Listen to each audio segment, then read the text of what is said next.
ਸਤਿ ਸ਼੍ਰੀ ਅਕਾਲ friends and welcome to S&P online classes. ਤਾਂ ਜਿੱਦਾਂ ਕਿ ਅਸੀਂ ਬੈਂਕਿੰਗ ਅਵੇਅਰਨੈਸ ਕਵਰ ਕਰ ਰਹੇ ਸੀ ਤੇ ਇਹ ਅੱਜ ਸਾਡਾ 4th ਲੈਕਚਰ ਹੋਣ ਵਾਲਾ ਹੈ बैंकिंग अवेयरनेस पे। तो फ्रेंड्स आज हम various types of banks and their functions cover करेंगे। मैंने यहाँ पे पार्ट 1 लिखा हुआ है। पार्ट 1 इसलिए लिखा है क्योंकि हम इसको दो सेक्शंस में कल 2 वीडियोस में कवर करने वाले हैं। ठीक है गाइस, तो लेट्स जस्ट स्टार्ट। तो अभी तक का देख लेते हैं हमने। अभी तक सबसे पहले जिन लोगों को नहीं पता जो डायरेक्ट इस वीडियो को देख रहे हैं उनको एक थोड़ा सा ओवरव्यू दे रही हूँ मैं।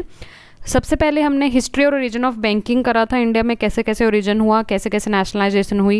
ठीक है, सेकंड लेक्चर में हमने आरबीआई देखा, इसके फंक्शंस देखे, मेगा बैंक मर्जर देखा 2020 जो कि बहुत इंपॉर्टेंट टॉपिक था।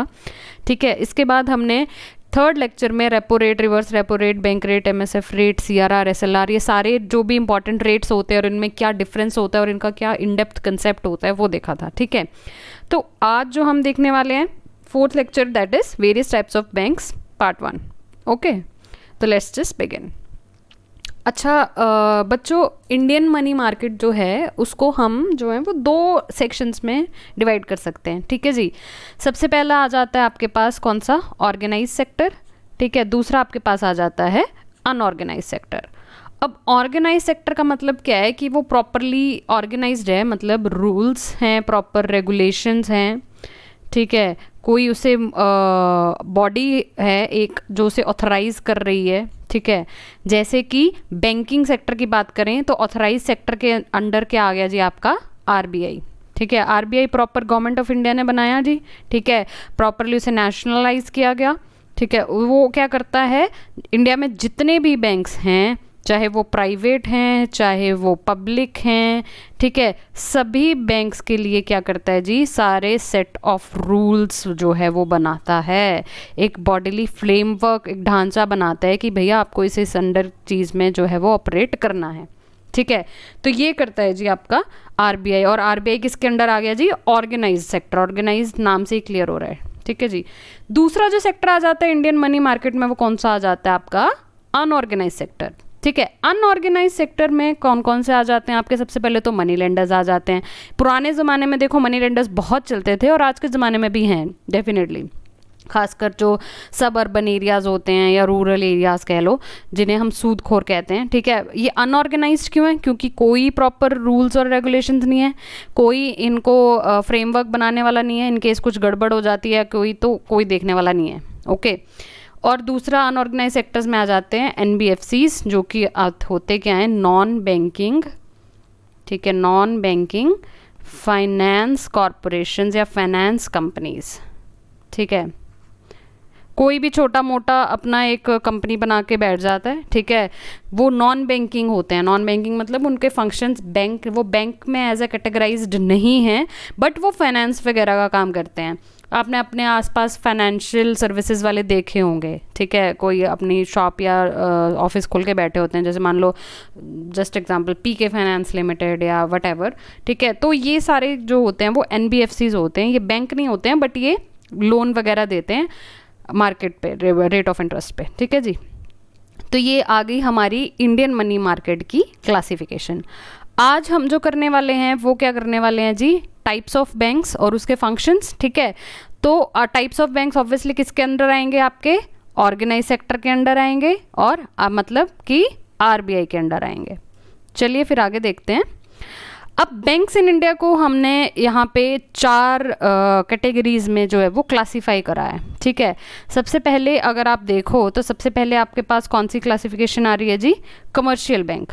ठीक है, कमर्शियल बैंक। दूसरा है आपके पास कैटेगरी स्मॉल फाइनेंस बैंक। तीसरा है पेमेंट बैंक। चौथा है कोऑपरेटिव बैंक।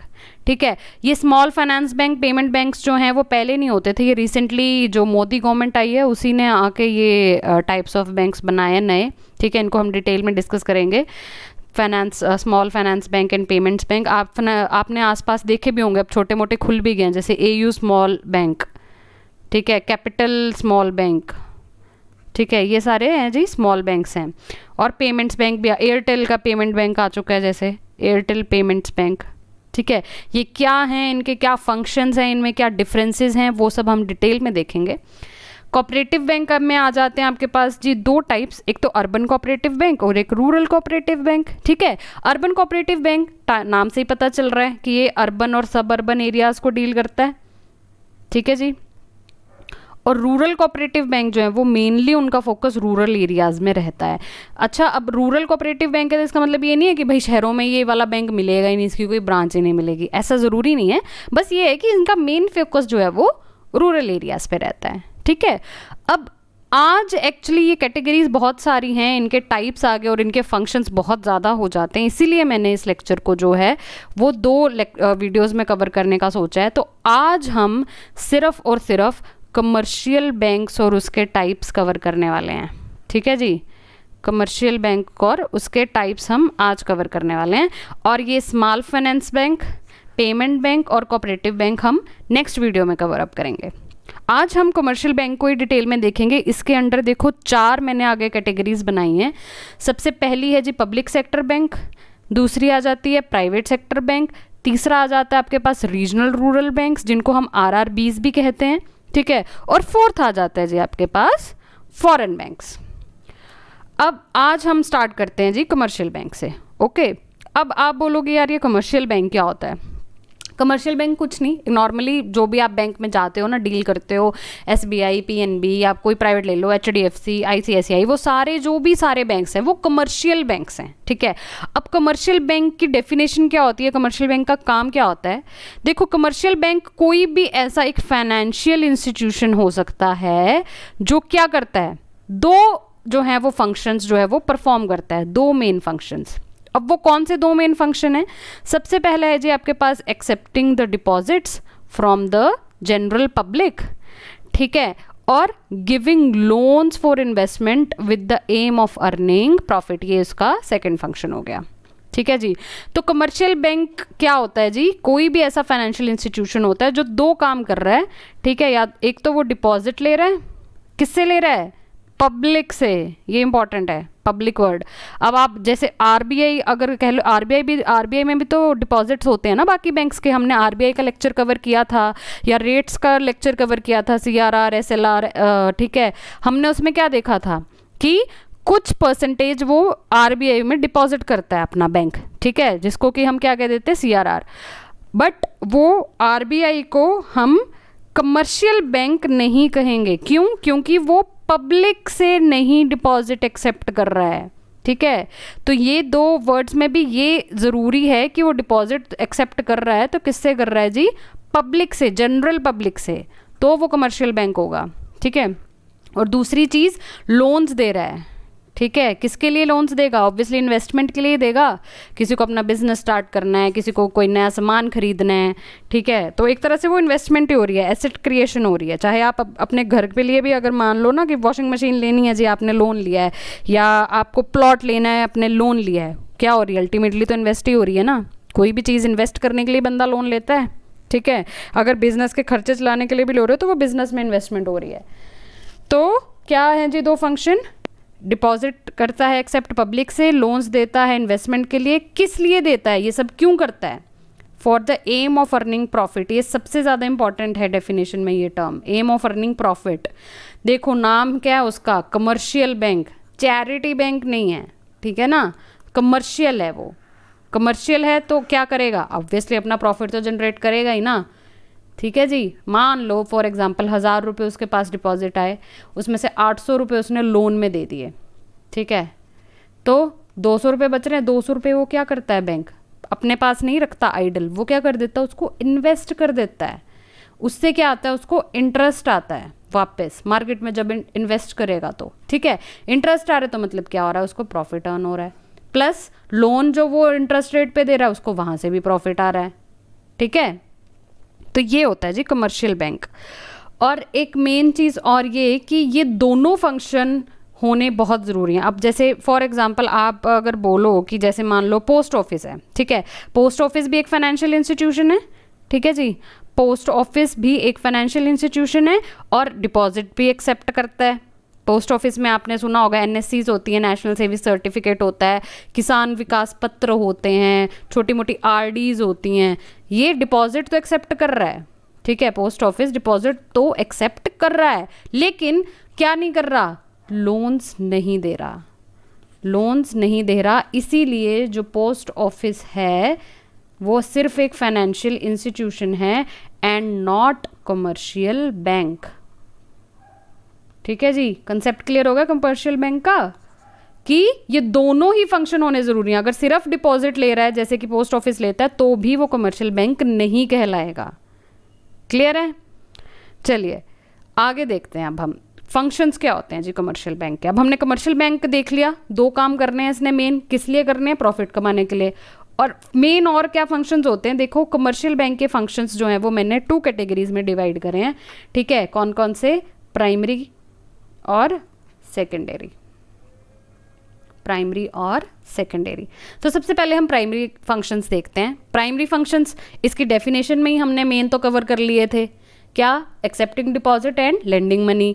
अब एक्सेप्टिंग डिपॉजिट्स में किन किन तरह के डिपॉजिट्स होते हैं वो देखना भी बहुत ज़रूरी है। ठीक है, 3 टाइप्स के डिपॉजिट्स होते हैं जी आपके पास। सबसे पहले आ जाते हैं डिमांड डिपॉजिट, ठीक है, या जिसको करंट डिपॉजिट या करंट अकाउंट भी कह देते हैं। दूसरा आ जाता है आपके पास जी टाइम डिपॉजिट, या जिसको टर्म डिपॉजिट भी कह देते हैं। ठीक है, टर्म डिपॉजिट भी कह देते हैं। तीसरा आ जाता है आपका नॉर्मल सेविंग अकाउंट, जो आम जनता हम लोग आप लोग अकाउंट्स में उसमें बैंक्स में खोलते हैं अकाउंट। ठीक है, अब इनमें डिफरेंस देखते हैं क्योंकि इनका क्वेश्चन कई बार आ जाता है टाइप्स ऑफ बैंक डिपॉजिट्स या टाइप्स ऑफ बैंक अकाउंट में।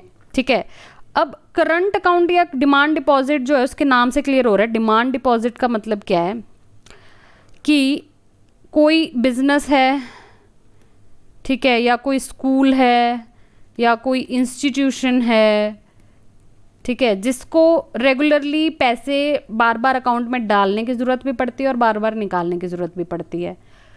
ठीक है, नंबर ऑफ रिस्ट्रिक्शंस उसको नहीं चाहिए, नंबर ऑफ रिस्ट्रिक्शंस उसको नहीं चाहिए। सेविंग बैंक अकाउंट में देखो क्या होता है, सेविंग बैंक में हम नॉर्मली पैसे जमा कराते हैं, बट उसमें एक रिस्ट्रिक्शन होती है, अगर आपको पता हो। हर बैंक ने ना अपने अपने अकॉर्डिंग रिस्ट्रिक्शंस रखी होती हैं। किसी ने रखा नंबर ऑफ विड्रॉल जी आप मंथली जी 5 कर सकते हो, किसी ने बोला 4 कर सकते हो, तो उसमें रिस्ट्रिक्शंस हैं। ठीक है, बट ये जैसे कुछ इंस्टीट्यूशन होते हैं, स्कूल्स हो गए, फीसें आ रही हैं रेगुलरली, खर्चे हो रहे हैं, बिजनेस है आपका कोई, तो आपको रिस्ट्रिक्शंस नहीं चाहिए। ठीक है, आप क्या चाहते हो कि दिन में चाहे मुझे 10 ट्रांजैक्शंस भी करनी पड़े उस अकाउंट में, 10 बार भी विड्रॉल करना पड़े तो मुझे मिल जाए, ऑन डिमांड मिल जाए। ठीक है, मेरा एक ऐसा डिपॉजिट हो जिसको मैं ऑन डिमांड निकाल सकूं, उसको कहते हैं जी डिमांड डिपॉजिट। ठीक है, ये बैंक्स ने इन लोगों की सहूलियत के लिए बनाए होते हैं। दूसरी चीज़ क्या आ जाती है आपके पास जी, टाइम डिपॉजिट। टाइम डिपॉजिट या लॉन्ग टर्म डिपॉजिट नाम से क्लियर हो रहा है कि ये लॉन्ग टर्म के लिए अकाउंट में रहते हैं पैसे बंदे के। ठीक है, जैसे कि FD fix deposit, RD recurring deposit. ठीक है, एफडी आरडीज वगैरह क्या होती हैं जी आपके पास, टाइम डिपॉजिट्स कहते हैं, क्योंकि ये कुछ टाइम तक बैंक में आपको जमा करके रखने पड़ते हैं पैसे, फिर ही इसकी एक प्रॉपर मैच्योरिटी डेट होती है। अच्छा, अब सेविंग अकाउंट में भी आपको देखो इंटरेस्ट मिलता है, कुछ चाहे कम ही मिलता हो, किसी बैंक ने 3% रखा है, किसी ने 4% रखा है, किसी ने 6% रखा है। ठीक है, अपने अपने अकॉर्डिंग, अपने अपने रूल्स के अकॉर्डिंग वो आपको इंटरेस्ट दे रहे हैं पैसे रखने के। बट डिमांड डिपॉजिट में आपको कोई इंटरेस्ट नहीं मिलता। क्यों नहीं मिलता? क्योंकि एक तो भैया उन्होंने नंबर ऑफ रिस्ट्रिक्शंस आपने अपने वैसे ही कम रखी हैं, नंबर ऑफ विड्रॉल्स आप जितनी मर्जी बार कर सकते हो, वो आपको सहूलियत दे रहे हैं, तो बस इसीलिए दे रहे हैं कि आपको इंटरेस्ट नहीं देंगे, वो जो पैसा उसमें पड़ा है। ठीक है, इंटरेस्ट नहीं मिलेगा आपको। ठीक है जी, तो ये डिफरेंस होता है आपके पास सेविंग अकाउंट में और डिमांड डिपॉजिट में। ठीक है, अब कुछ लोग क्या होते हैं कि मतलब कंफ्यूज कर जाते हैं सेविंग अकाउंट को डिमांड डिपॉजिट के साथ, इसीलिए मैंने आपको ये डिफरेंस जो है वो क्लियर करा है कि सेविंग अकाउंट अलग चीज़ है, ठीक है, डिमांड डिपॉजिट अलग चीज़ है। टाइम डिपॉजिट तो चलो क्लियर हो ही जाता है, एफडी आरडी।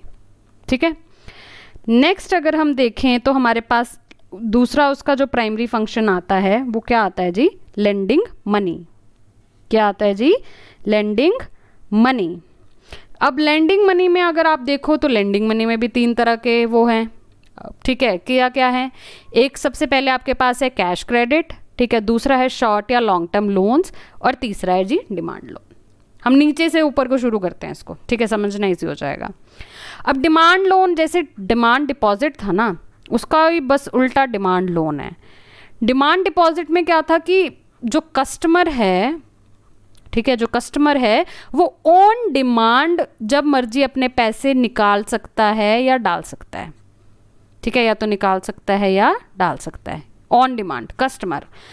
अब डिमांड लोन में जो होता है वो उसका उल्टा हो जाता है, ठीक है। डिमांड लोन में जो बैंक है वो ऑन डिमांड कभी भी अपना जो लोन है, जो उसने लोन दिया है, वो वापस ले सकता है, ठीक है। डिमांड लोन में क्या होता है जी, बैंक जो है वो ऑन डिमांड अपना लोन कभी भी वापस ले सकता है।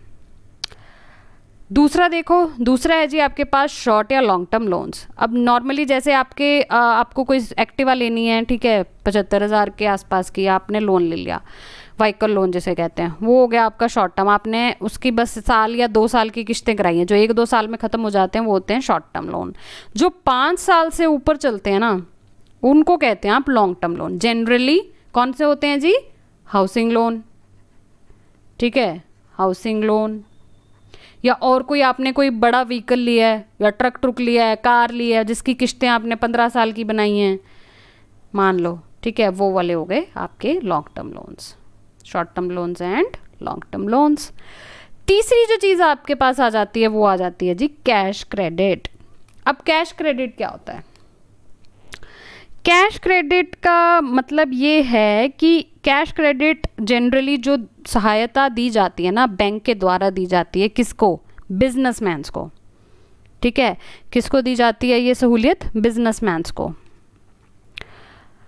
अब मान लो, इसको एक एग्जांपल से समझते हैं। आपको कुछ वर्किंग कैपिटल खरीदनी है। वर्किंग कैपिटल क्या होती है? वर्किंग कैपिटल का मतलब होता है कि आपको डेली रूटीन के लिए, आपका कोई फैक्ट्री है या कोई बिजनेस है, आपको उसके लिए रॉ मटेरियल चाहिए, ठीक है, थोड़े से पैसे आपके पास कम पड़ रहे हैं, आपको क्या चाहिए? रॉ मटेरियल चाहिए। तो आप बैंक के पास जाके क्या ले सकते हो जी? कैश क्रेडिट ले सकते हो, ठीक है। अब कैश क्रेडिट में क्या होता है कि कैश क्रेडिट आपको एक्सक्लूसिवली रॉ मटेरियल या ऐसी चीज़ें खरीदने के लिए ही मिलता है, अपने पर्सनल यूज़ के लिए नहीं मिलता, ठीक है, पर्सनल यूज़ के लिए नहीं मिलता, यह ध्यान रखना।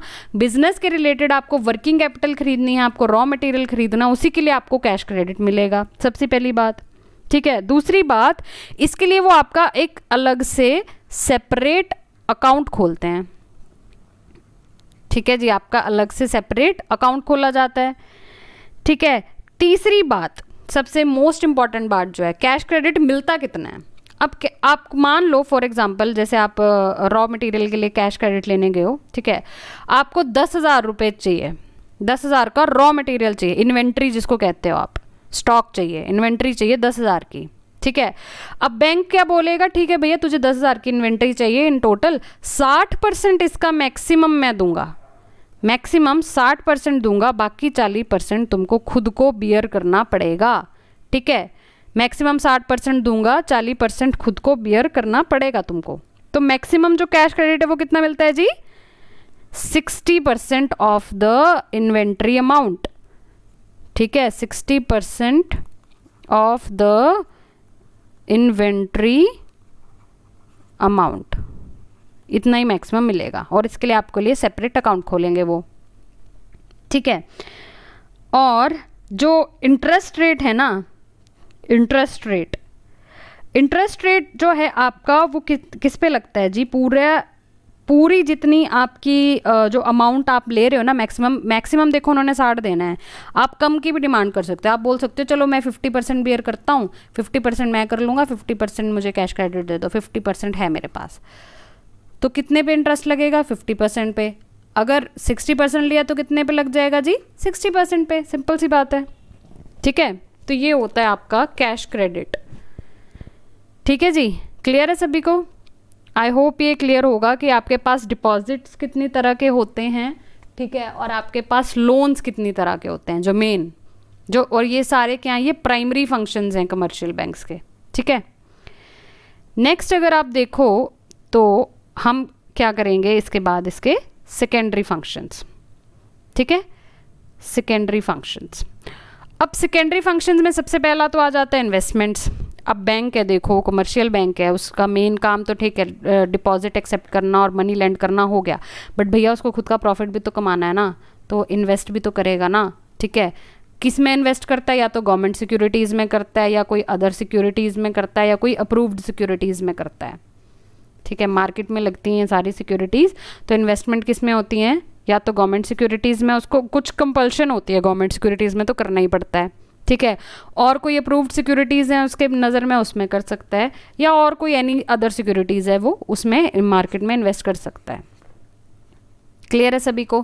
कुछ गवर्नमेंट सिक्योरिटी में तो देखो कंपल्शन ही हो जाती है। ठीक है, CRR SLR वगैरह के रूप में अगर आपको मेंटेन करना है तो वो गवर्नमेंट सिक्योरिटी में इन्वेस्टमेंट RBI मांगता ही मांगता है। बाकी आपको अपना प्रॉफिट कमाना है तो और कोई अप्रूव्ड सिक्योरिटीज़ में आप इन्वेस्ट कर सकते हो। ठीक है, नेक्स्ट आपके पास जो फंक्शन आ जाता है वो आता है discounting of bills of exchange. इसको हम 2 मिनट ज़रा रुक के करते हैं, पहले बाकी फंक्शंस देख लें क्योंकि ये थोड़ा सा आपको समझाना पड़ेगा मुझे। ये एक इम्पॉर्टेंट टॉपिक है, इम्पॉर्टेंट पॉइंट है। ठीक है, इसको थोड़ा डिटेल में करते हैं। नेक्स्ट जो आपके पास मेन आता है वो आती है जी ओवरड्राफ्ट फैसिलिटी। ये बहुत इंपॉर्टेंट है, कई बारी बंदे कंफ्यूज हो जाते हैं कि भैया कैश क्रेडिट क्या होता है और ओवरड्राफ्ट फैसिलिटी क्या होती है। ये दोनों ही चीज़ें नोट कर लो, अलग अलग हैं, इनमें डिफरेंस होता है जी। ठीक है, दीज आर नॉट सेम, ये सेम नहीं है। कैश क्रेडिट अभी हमने पीछे पढ़ा था। ठीक है, कैश क्रेडिट में क्या था, आपको किसके लिए मिलेगा, सिर्फ इन्वेंट्री या रॉ मटेरियल खरीदने के लिए, मतलब बिजनेस पर्पस के लिए दे रहा है वो आपको। ठीक है, आपका बिजनेस चलता रहे। बट ओवरड्राफ्ट फैसिलिटी कोई पर्सनल रीज़न के लिए भी बंदा ले सकता है।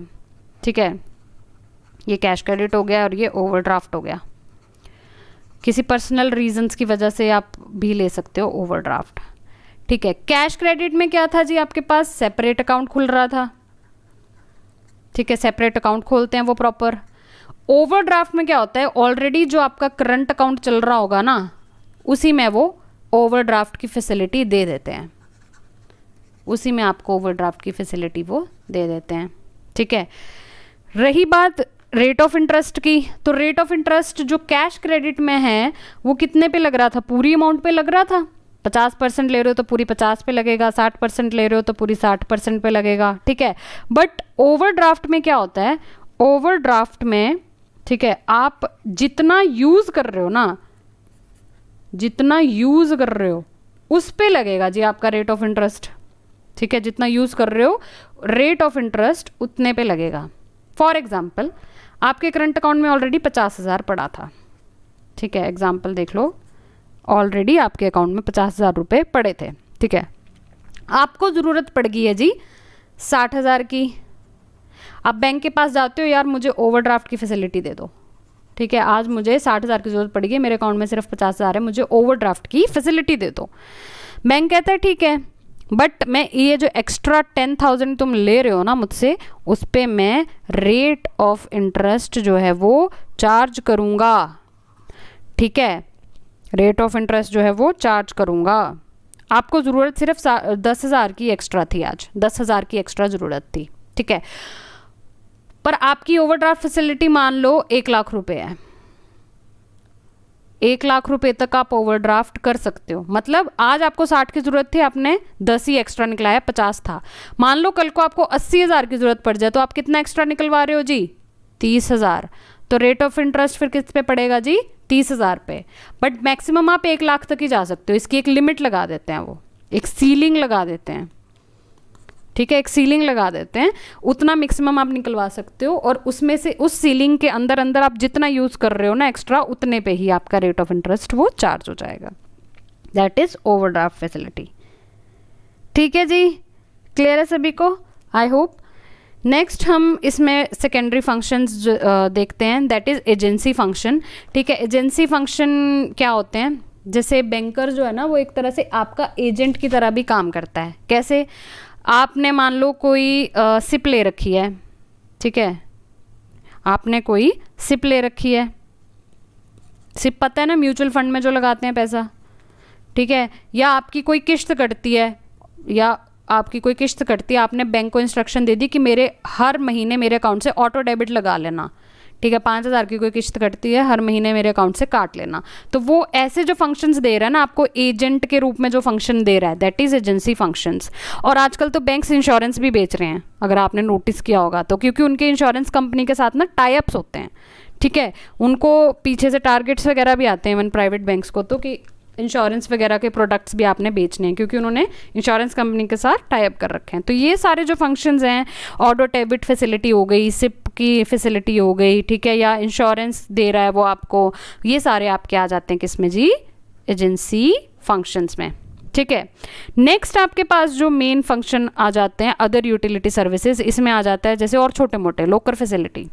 लॉकर भी तो प्रोवाइड करता है ना बैंक, ठीक है, लॉकर प्रोवाइड कर रहा है आपको, आप उसमें अपने गहने रखो, कुछ भी रखो, इंपॉर्टेंट कागजात रखो, वो सारे किस में आ जाते हैं, और अदर यूटिलिटी सर्विसेज में। क्लियर है सभी को? ठीक है, तो सेकेंडरी फंक्शंस कौन कौन से थे? सबसे पहले इन्वेस्टमेंट था, हमने देखा कि गवर्नमेंट सिक्योरिटी में तो इनको इन्वेस्ट करना ही पड़ता है, या बाकी सिक्योरिटीज़ में भी वो इन्वेस्ट कर सकता है। ठीक है, दूसरा अभी हम देखेंगे discounting of bill of exchange. ठीक है, तीसरा हमने देखा सेकेंडरी फंक्शंस में आपका आ जाता है ओवरड्राफ्ट फैसिलिटी, और हमने ये भी देखा कि कैश क्रेडिट और ओवरड्राफ्ट में क्या फ़र्क होता है। ठीक है जी, चौथा आपके पास आ जाते हैं एजेंसी फंक्शंस।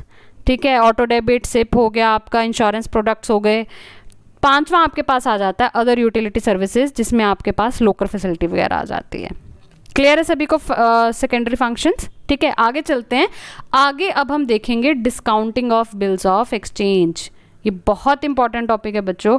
ठीक है, इसको मैं एक एग्जांपल से समझाऊंगी, इसको ध्यान से समझना, क्योंकि ये आपके क्वेश्चंस में भी आ जाता है। इसमें कई बार ये भी क्वेश्चन आ जाता है आपके पास कि बिल्स ऑफ एक्सचेंज क्या होता है, ठीक है, इसकी डेफिनेशन क्या है, या इसमें कौन कौन सी पार्टीज़ होती हैं, ड्रॉयर क्या होता है, ड्रॉई क्या होता है, पेई क्या होता है, ये सब मैं आपको ना एक एग्जांपल से समझा रही हूँ। सामने अगर आप अपनी स्क्रीन पे देखोगे ना, तो मैंने एक सैम्पल फॉर्मेट यहाँ पे बनाया हुआ है बिल्स ऑफ एक्सचेंज का।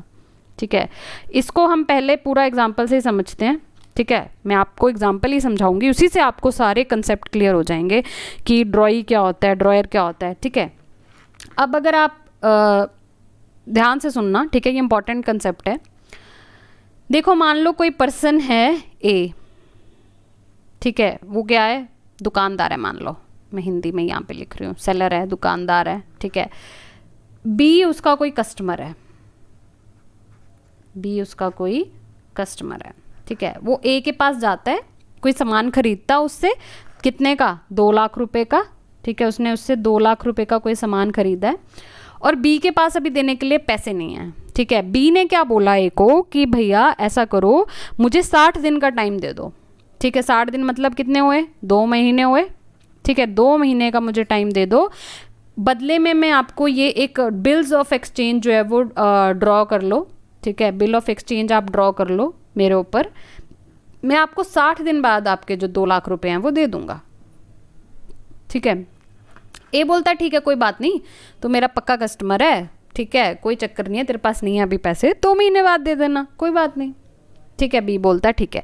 तो ए क्या करता है कि यहाँ पे ये देखो, ये बिल ऑफ एक्सचेंज ड्रॉ करता है, इसमें ऊपर लिख देता है भैया अमाउंट कितनी है, 2 लाख। यहाँ पे प्लेस डाल देगा, यहाँ पे डेट डाल देगा, प्लेस डाल दी मान लो लुधियाना। ठीक है, डेट डाल दी आज की मान लो 3/6/21। ठीक है, अब उसने यहाँ पे अपनी स्टैम्प स्टम्प भी लगाई प्रॉपर, जो भी उसकी मोहर वगैरह, यहाँ पे लिख दिया कि 60 डेज आफ्टर द डेट। ठीक है, पे मतलब ये जो 60 डेज आफ्टर द डेट मतलब 3/6 के 60 दिन बाद, pay mister ABC sum of ₹2 lakh for the value received. उसने 2 लाख रुपए की कोई वैल्यू रिसीव करी है। ठीक है, उसमें उसको 60 दिन बाद उसने पैसे वापस करने हैं। ठीक है जी, 60 दिन के बाद उसने उसको जी पैसे वापस करने हैं। ठीक है, आज से 60 दिन बाद, यानी कि 3 तारीख से 60 दिन बाद। ठीक है, यहाँ पे नीचे क्या आ गया, ड्रॉयर, ड्रॉयर आ गया। ठीक है, ड्रॉयर का मतलब ये ए है, यहाँ पे ड्रॉयर कौन है जी, ए बना रहा है। ठीक है, कि 60 दिन बाद जो ABC है, यहाँ पे मान लो हमने बी लेके चले हुए हैं, इसको ABC कर लो। ठीक है, 60 दिन बाद ABC जो है मुझे 2 लाख रुपए देगा, ये आ गया ए। और ड्रॉई कौन है यहाँ पे, जो एक्सेप्ट कर रहा है कि हाँ मैं 2 लाख रुपए दूंगा, तो यहाँ पे ड्रॉई कौन आ गया जी, ए बी सी, ड्रॉयर आ गया यहाँ पे ए बी सी, ठीक है जी। ड्रॉयर कौन आ गया यहाँ पे, ए बी सी। तो ड्रॉयर मतलब समझ गए आप, ड्रॉयर का मतलब क्या होता है कि जो बिल्स ऑफ एक्सचेंज ड्रॉ कर रहा है, ठीक है, बिल ऑफ एक्सचेंज जो है वो ड्रॉ कर रहा है, दैट इज ए। और जो एक्सेप्ट कर रहा है, जो ये मान रहा है कि हाँ मैं 2 लाख रुपए दूंगा, that is drawee, that is A B C. ये बहुत इंपॉर्टेंट है, इसको ध्यान से सुनना, ठीक है। अब देखो, अब हुआ क्या कि मान लो उसने तो बोला था 2 महीने बाद मैं दूंगा, अब महीने बाद ही ना ए जो था या सेलर जो था, जो ड्रॉयर था, उसको ज़रूरत पड़ गई पैसे की, ठीक है। अब वो बी से ए बी सी से भी नहीं मांग सकता जो उसका कस्टमर था, क्यों, क्योंकि उसने ए बी सी ने उसने खुद ए बी सी को टाइम दिया था कि भैया मैं 2 महीने के बाद तुझसे ले लूँगा, कोई चक्कर नहीं है, अभी तो उसके पास पैसे ही नहीं है। अब ए फंस गया, ए को पैसों की ज़रूरत पड़ गई। अब वो क्या करेगा, ए, उसके पास क्या ऑप्शन है, ए जा सकता है जी किसके पास, बैंक के पास। ए किसके पास जाएगा, बैंक के पास, ठीक है। ये बिल ऑफ एक्सचेंज लेके जाएगा, ठीक है। ए गया बैंक के पास, ये बिल ऑफ एक्सचेंज लेके, बैंक के पास जाके उसने बोला कि भैया मेरे पास ना ये बिल ऑफ एक्सचेंज है, ये देखो प्रॉपर स्टैम्प्ड है, ड्रॉई एक्सेप्टेड है, स्टैम्प स्टूम्प लगी हुई है, ठीक है। ये मिस्टर ए बी सी हैं, इसने मुझे ना 2 महीने बाद 2 लाख रुपए देने थे, ठीक है, बट मुझे अभी ज़रूरत पड़ गई है, मुझे अभी 1 महीने के अंदर ही ज़रूरत पड़ गई है। तो ऐसा करो, ये आप अपने पास रख लो बिल ऑफ एक्सचेंज, ठीक है, ये बिल ऑफ एक्सचेंज आप अपने पास रख लो और मुझे अभी पैसे दे दो। जब 2 महीने बाद ए बी सी पैसे देगा ना, तो आप उससे डायरेक्ट ले लेना, ठीक है, आप उससे डायरेक्ट ले लेना, ठीक है जी। तो अब उसने क्या करा कि ए किसके पास चला गया है, आपके पास, बैंक के पास, ठीक है। और उसने क्या करा है, अपना बिल ऑफ एक्सचेंज जो है वो डिस्काउंट करवा लिया है, ठीक है। अपना बिल ऑफ एक्सचेंज क्या करा लिया, डिस्काउंट। डिस्काउंट का मतलब यहाँ पे क्या हुआ, बैंक के पास जब गया था ना, तो बैंक ने बोला ठीक है तुम्हारा बिल ऑफ एक्सचेंज प्रॉपर है, ठीक है, मैं ले लूँगा, जब 2 महीने बाद मैं वेट कर लूँगा, बट अभी ये जो बिल ऑफ एक्सचेंज है वो कितने का है, 2 लाख रुपए का है, बट मैं तुम्हें वापस जो करूँगा ना अभी पैसे, वो 1,95,000 ही करूँगा, ठीक है। 5,000 में अपनी क्या रख लूँगा जी, कमीशन, 5,000 में अपनी क्या काट लूँगा, कमीशन। अब यहाँ पे हो क्या रहा है, देखो ए को पैसों की ज़रूरत पड़ गई थी बीच में ही, तो वो बैंक के पास गया और बैंक ने उसे 5,000 काट के पैसे दे दिए, ठीक है, 1,95,000 उसे दे दिए। अब 2 महीने बाद ए बी सी जो है वो चला जाएगा किसके पास, डायरेक्ट बैंक के पास, कि ये लो भैया ये बिल ऑफ एक्सचेंज, ये 2 लाख रुपए रखो और मेरा बिल ऑफ एक्सचेंज जो है वो काटा करो। अब ट्रांजैक्शन जो है वो ओवर हो गई। तो इस केस में बैंक क्या हो गया जी आपके पास, इस केस में बैंक क्या हो गया, पेई, ठीक है, बैंक क्या हो गया जी आपके पास, पेई। पेई कौन हो गया जी, बैंक, ठीक है। दोबारा ध्यान से समझो, एक दुकानदार था, ठीक है, उसने कुछ सामान बेचा था ए बी सी को, ठीक है, 2 लाख रुपए इसने इसको 2 महीने के बाद देने थे, बट इसको पहले ही ज़रूरत पड़ गई, ये बैंक के पास गया, बैंक बोलता है ठीक है मैं 1,95 दूंगा, 5,000 मेरी कमीशन, ठीक है, और ए बी सी ने 2 महीने बाद इसको पैसे वापस कर दिए। तो यहाँ पे जो ड्रॉ कर रहा है, ठीक है, ए ड्रॉ कर रहा है बिल ऑफ एक्सचेंज, ये हो गया ड्रॉयर। ए बी सी के ऊपर ड्रॉ कर रहा है, जिसके ऊपर ड्रॉ कर रहा है, जो पैसे देगा वो क्या हो गया, ड्रॉई। और जिसको पैसे मिल रहे हैं अल्टीमेटली वो क्या हो गया, पेई, वो क्या हो गया जी, पेई। अब कई बार ये क्या होता है ना कि मान लो ये तो हमने discounting of bill of exchange समझनी थी, ठीक है, इसको जो बैंक के पास जाके पहले पैसे निकलवा लेते हैं उस टर्म को ही discounting of bill of exchange कहते हैं, ठीक है। तो इसलिए हमने बैंक को इन्वॉल्व किया। कई बार क्या होता है कि हाँ मान लो ए ने इसको दिया 2 लाख का सामान और बी ने 2 महीने बाद इस ए को पैसे वापस कर दिए। तो इस केस में क्या हो रहा है, ए कौन है, ड्रॉयर है, बी कौन है, ड्रॉई है, और इस केस में पेई भी ए ही है। क्यों, क्योंकि पैसे भी तो उसी को वापस मिल रहे हैं, ठीक है, जिसको पैसे अल्टीमेटली मिल रहे हैं वो पेई होता है।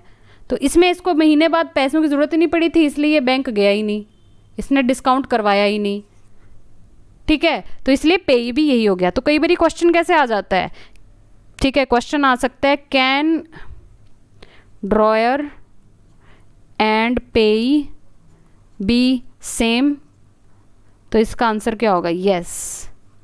क्यों? क्योंकि अल्टीमेटली पैसे जिसको मिल रहे हैं और जो बना रहा है उसी को अगर पैसे मिल जा रहे हैं तो वही पेई भी है। आई होप आपको बिल ऑफ एक्सचेंज का कंसेप्ट क्लियर हो गया होगा, ठीक है। एक बार नहीं हुआ तो वीडियो बैक जाके देखो, इसको एक बार अच्छे से समझ लो। ये बहुत ही सिंपल कंसेप्ट है बट बहुत इंपॉर्टेंट है, ये टर्म्स बहुत इंपॉर्टेंट है। ड्रॉयर, ड्रॉई, पेई, डिस्काउंटिंग क्या होता है, बिल ऑफ एक्सचेंज, ठीक है। क्लियर है सभी को discounting of bill of exchange? चलिए आगे चलते हैं। अब हमने जो सबसे पहले चार्ट देखा था उसमें क्या देखा था कि कमर्शियल बैंक्स हैं, ठीक है। कमर्शियल बैंक के अंडर 4 टाइप्स हैं, public sector, private sector, regional rural banks, RRBs जिसे कहते हैं, और फॉरेन बैंक्स, ठीक है जी। तो अभी हमने कमर्शियल बैंक ही किया था और कमर्शियल बैंक के फंक्शंस किए थे, प्राइमरी फंक्शन, सेकेंडरी फंक्शन, ठीक है। अब हम देखेंगे कि पब्लिक सेक्टर बैंक क्या होता है। कमर्शियल बैंक के अंडर की फर्स्ट टाइप हम देखने वाले हैं कि पब्लिक सेक्टर बैंक क्या होते हैं, ठीक है। पब्लिक सेक्टर बैंक देखो सिंपली वही होते हैं जिनका जो मोर देन 50% स्टेक है ना, वो किसके पास है जी, गवर्नमेंट या मिनिस्ट्री ऑफ फाइनेंस के पास, गवर्नमेंट ऑफ इंडिया के पास है, ठीक है। सिंपल सी बात ये है, इनका काम भी वही है जो कमर्शियल बैंक है, क्योंकि कमर्शियल बैंक की तो टाइप है ना, तो काम तो वही रहेगा, डिपॉजिट एक्सेप्ट करना है और पैसे लेंड करने हैं, ठीक है। फंक्शन सारे वही हैं, बस फ़र्क क्या है, इसमें टाइप है ये बस एक कमर्शियल बैंक की कि मोर देन 50% स्टेक जो है वो किसके पास होता है, गवर्नमेंट ऑफ इंडिया के पास, जिन्हें हम सरकारी बैंक कहते हैं, ठीक है, सरकारी बैंक्स, ठीक है जी। ये होते हैं जी आपके पब्लिक सेक्टर बैंक। और एट प्रेजेंट जो है पब्लिक सेक्टर बैंक जो है वो 12 ही बचे हैं after the mega merger. Mega merger का टॉपिक हम कवर कर चुके हैं सेकंड लेक्चर में, ठीक है। मेगा मर्जर के बाद 12 ही नेशनलाइज्ड बैंक जो हैं वो बचे हैं, क्लियर है। फंक्शंस जो हैं इनके वो सेम है जी, फंक्शंस ऑब्वियसली कमर्शियल बैंक की ही टाइप है, बस इसमें यही डिफरेंस है कि 50% गवर्नमेंट ऑफ इंडिया के पास होता है और फंक्शंस हम इनके पहले ही कवर कर चुके हैं, ठीक है।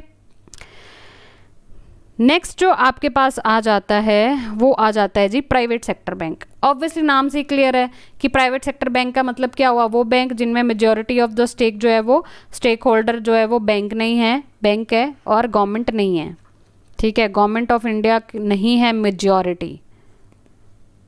मेजॉरिटी नहीं है, खुद बैंक की है या फिर कोई और स्टेक होल्डर्स हैं या फिर पब्लिक है, ठीक है। और एट प्रेजेंट जो है ना वो हमारे पास 19 प्राइवेट बैंक्स हैं इंडिया में, ये इंपॉर्टेंट है जी, 19 प्राइवेट बैंक्स हैं हमारे पास at present. Functions obviously same ही है, फंक्शंस क्या हैं जी, कमर्शियल बैंक वाले सेम फंक्शंस हैं जी इनके, ठीक है। क्यों? क्योंकि कमर्शियल बैंक की ही तो टाइप है, बस टाइप ही कर रहे हैं। 50% से ऊपर है जो पब्लिक हो गया, ठीक है, 50% से कम है जिसमें गवर्नमेंट ऑफ इंडिया का वो प्राइवेट हो गया। आई होप ये क्लियर होगा, ठीक है। नेक्स्ट जो आपके पास आ जाता है कि private perform also the same function as the public sector bank, and वो हम कर चुके हैं, ठीक है। नेक्स्ट आपके पास मेन आ जाता है जी आरआरबीज, ठीक है, रीजनल रूरल बैंक्स। ये बहुत इंपॉर्टेंट टॉपिक है, बहुत हॉट टॉपिक है बच्चों, इसके ऊपर पक्का क्वेश्चन आता है, इसको ध्यान से देखना। तो ओरिजिन कैसे हुआ आरआरबी का इंडिया में, एक ऑर्डिनेंस पास किया गया था जी 26 सितंबर 1975, ये बहुत इंपॉर्टेंट डेट है, ठीक है। 26 सितंबर 1975 को एक ऑर्डिनेंस पास किया गया था आरआरबी एक्ट 1976 बनाना है के लिए, ठीक है। अब आरआरबी का काम क्या होता है, क्यों बनाए गए ये? आरआरबी बनाया गया था जी सफिशिएंट बैंकिंग और क्रेडिट फैसिलिटी देने के लिए। किसके लिए? सबसे पहले तो ऑब्वियसली नाम से क्लियर हो रहा है, रूरल सेक्टर को देगा और साथ में एग्रीकल्चर सेक्टर को भी देगा, ठीक है। आरआरबी इसका मेन फोकस सिर्फ रूरल सेक्टर नहीं होता, एग्रीकल्चर सेक्टर भी होता है, ठीक है। तो उनको बैंकिंग और क्रेडिट फैसिलिटी देगा वो, ठीक है जी।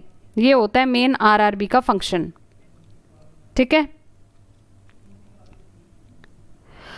और रीजनल रूरल बैंक्स जो है ना 1975 में जब सेटअप हुए थे, 26 सितंबर को जब ऑर्डिनेंस आया था, तो 5 रीजनल रूरल बैंक उन्होंने जी सेटअप किए थे एट प्रेजेंट उस टाइम, मतलब ठीक है 2 अक्टूबर 1975 को गांधी जयंती के दिन उन्होंने 5 जो हैं वो रीजनल रूरल बैंक्स जो हैं वो सेटअप किए थे। ये भी इंपॉर्टेंट क्वेश्चन बनता है कि पहले तो ये हो गया कि 26 सितंबर को जी ऑर्डिनेंस पास किया, और फिर 2 अक्टूबर 1975 को उन्होंने कितने बैंक स्थापित किए थे जी?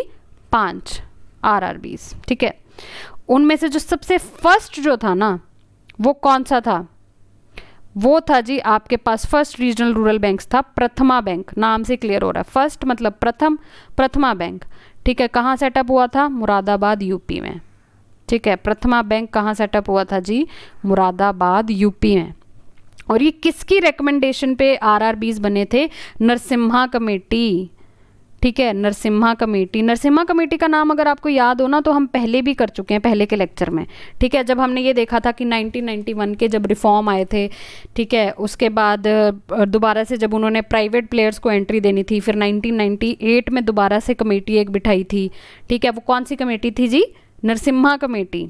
ठीक है, तो नरसिम्हा कमेटी जो है वो बैंकिंग के मतलब कंटेक्स्ट में ना बहुत ही इंपॉर्टेंट कमेटी रही है।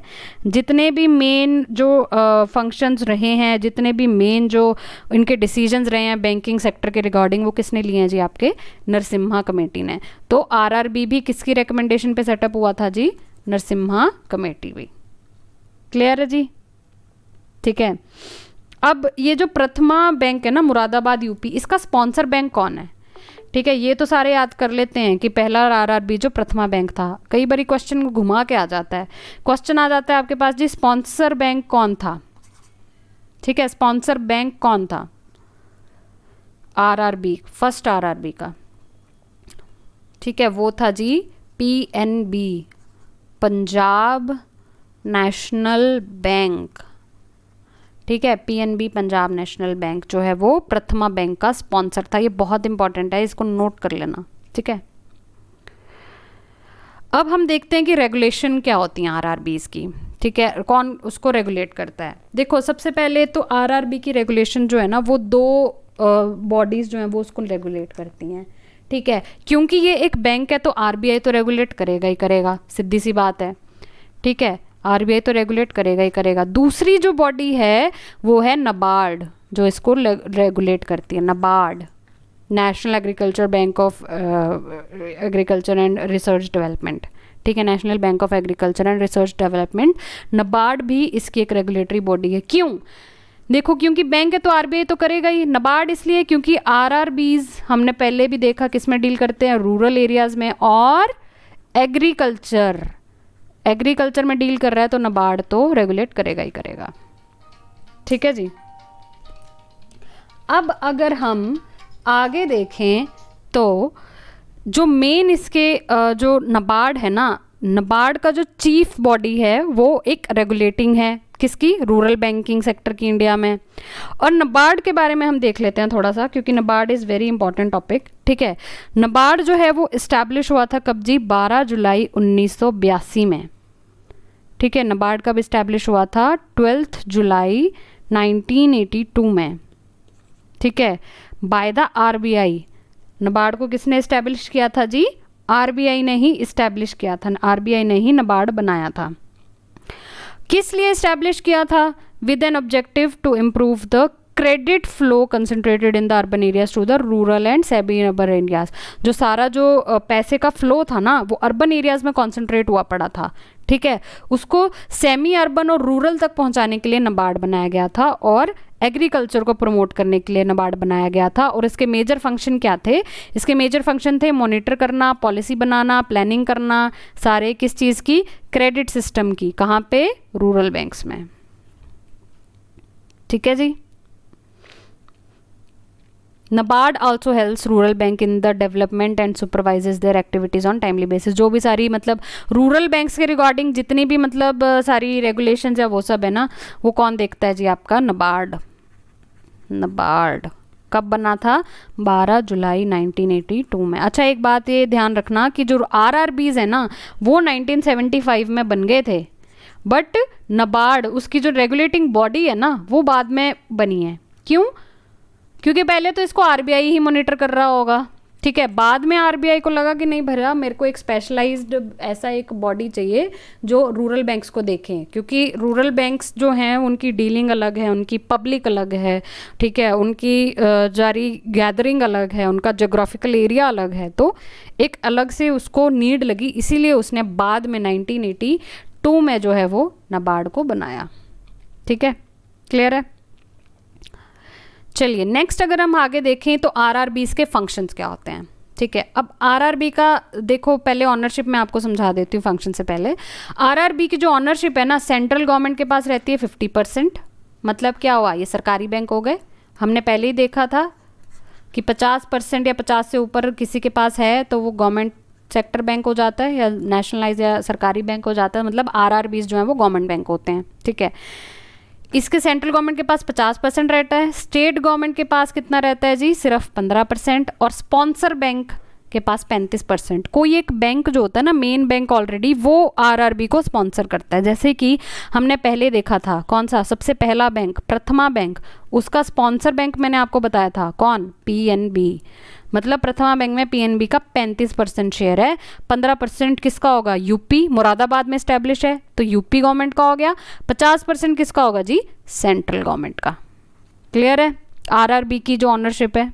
ठीक है, ये बहुत इंपॉर्टेंट है, इसके ऊपर क्वेश्चन आ जाता है बच्चों, इसको याद रखना कि आरआरबी में सेंट्रल गवर्नमेंट का कितना शेयर होता है, ठीक है, स्टेट गवर्नमेंट का कितना शेयर होता है और स्पॉन्सर बैंक का कितना शेयर होता है।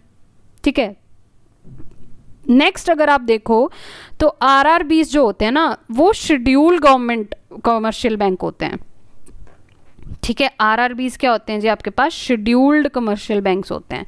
शेड्यूल्ड बैंक कौन से होते हैं वो मैं आपको सेकंड लेक्चर में बता चुकी हूँ, अपनी सेकंड वीडियो में। आप अगर किसी ने नहीं देखी है वहाँ जाके देख लेना। ठीक है, थोड़ा सा बता देती हूँ। शेड्यूल्ड बैंक्स जो होते हैं वो कौन से होते हैं, जो सेकेंड शेड्यूल में पाए जाते हैं, जो सेकेंड शेड्यूल में पाए जाते हैं आरबीआई एक्ट के सेकेंड शेड्यूल में पाए जाते हैं, और इनकी paid up capital minimum 5 lakh रुपए होती है।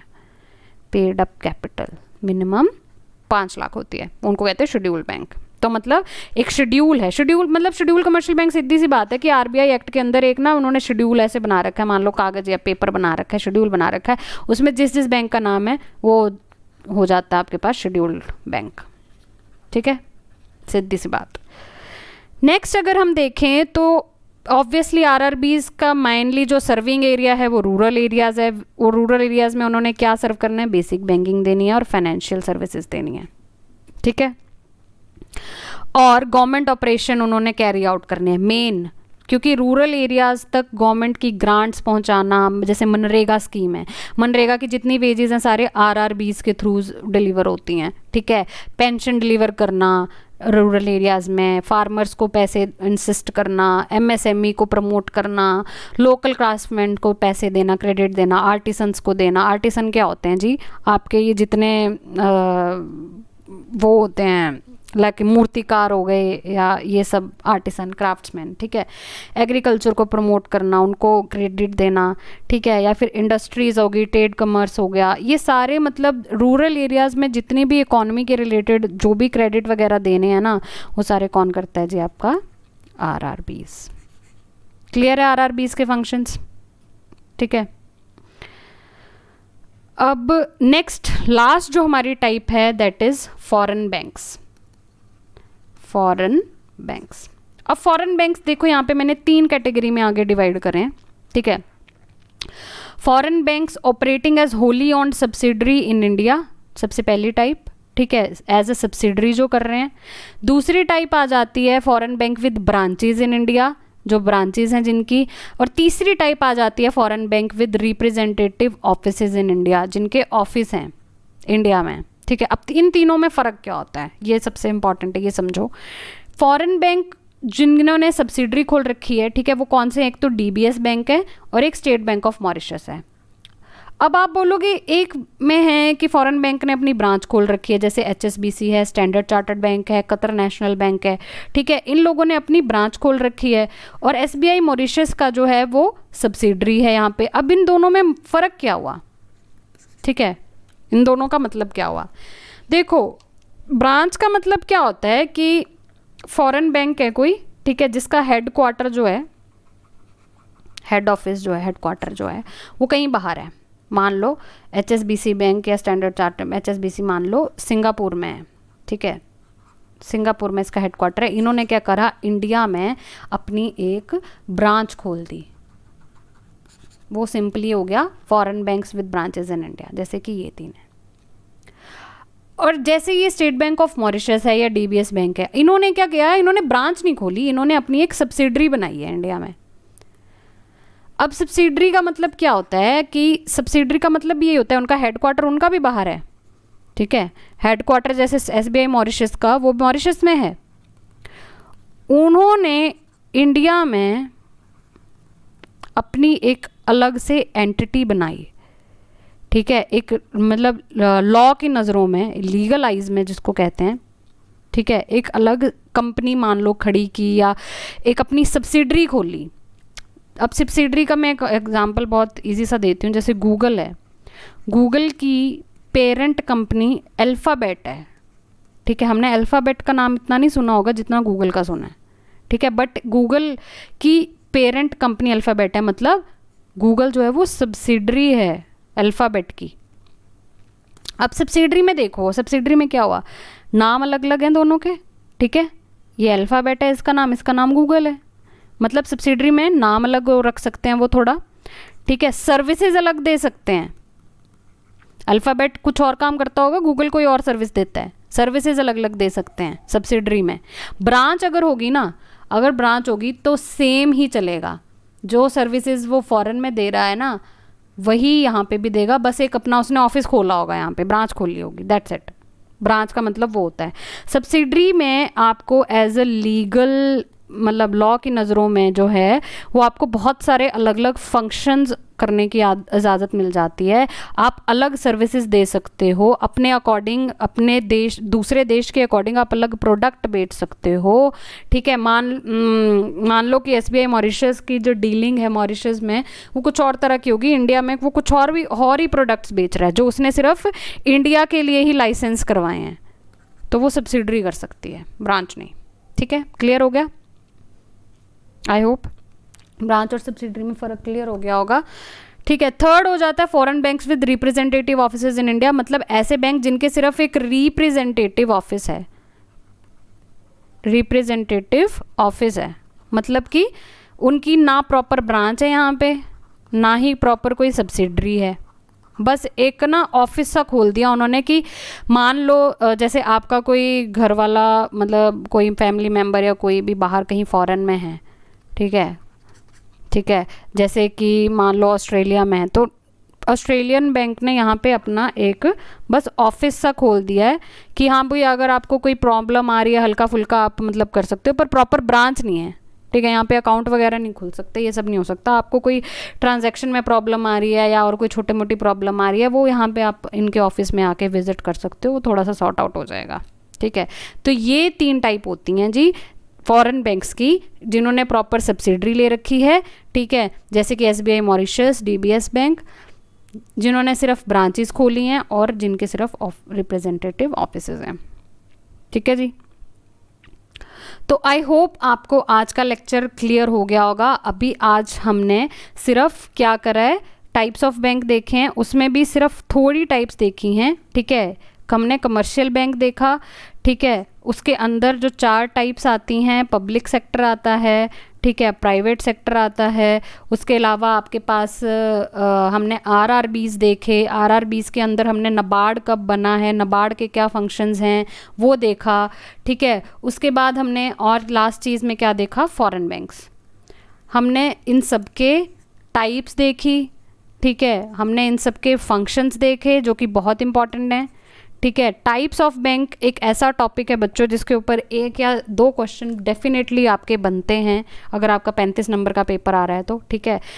तो गाइज़ ये वीडियो एक बार फिर से आप लोग रिवाइज़ कर लेना, और नेक्स्ट वीडियो में जो हम हैं बाकी के जो टाइप्स बच गए थे, ठीक है, कौन कौन से जो रिसेंटली बने हैं, small banks, small finance banks, ठीक है, पेमेंट्स बैंक और आपके कोऑपरेटिव बैंक्स, ये टाइप्स जो हैं वो हम नेक्स्ट लेक्चर में आपका कवर करेंगे, ठीक है। लेक्चर नंबर 5 में ये कवर करेंगे। तब तक के लिए प्लीज़ एसएनपी से जुड़े रहिए, हमें सब्सक्राइब कीजिए हमारे चैनल को, ठीक है, press the bell icon and covid से सेफ रहिए, ठीक है, और एग्ज़ाम की तैयारी आप लोग डट के करते रहिए। Thank you so much.